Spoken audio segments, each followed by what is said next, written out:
Padah bersikap jahat. Katak dan kura-kura berkawan baik. Monyet cemburu dengan persahabatan mereka.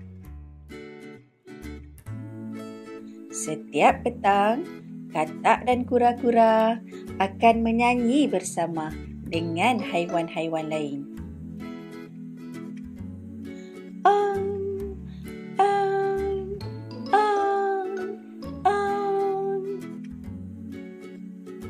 Apabila mendengar suara katak, hujan mulai turun.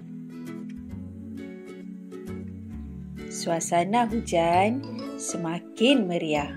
Semua haiwan bergembira kecuali monyet kerana badannya menjadi basah.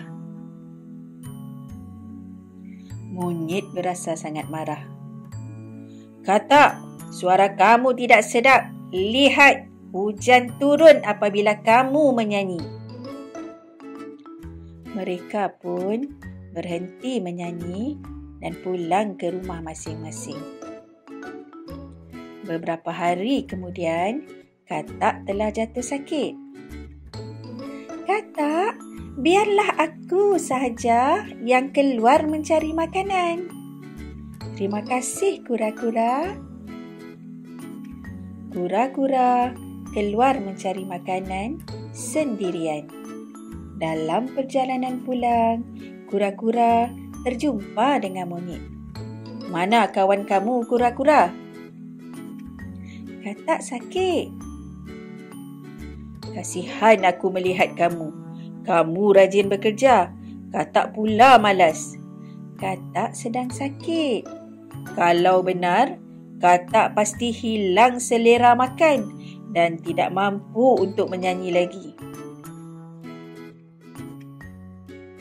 Kura-kura tertipu dengan kata-kata monyet itu. Kura-kura mengajak katak makan. Apabila melihat katak berselera makan, kura-kura berasa sangat marah. Pada suatu petang, kura-kura mengajak katak bermain. Katak yang masih sakit hanya mengikuti demi menjaga hati kura-kura. Apabila melihat katak menyanyi, kura-kura semakin marah. Kura-kura memarahi katak berpura-pura sakit. Katak berasa sedih dengan kata-kata kura-kura. Monyet berasa gembira melihat katak dan kura-kura bergaduh. Katak yang masih sakit tidak dapat mencari makanan. Sakitnya semakin teruk.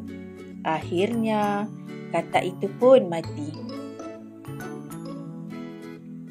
Berita kematian katak disampaikan kepada kura-kura.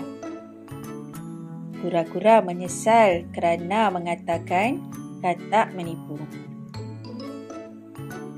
Sejak kematian katak, hujan tidak pernah turun lagi. Setiap hari, ada sahaja haiwan yang bergaduh kerana berebutkan air. Monyet menyesal atas perbuatannya itu. Akibat sikapnya, semua haiwan hidup dalam kesusahan.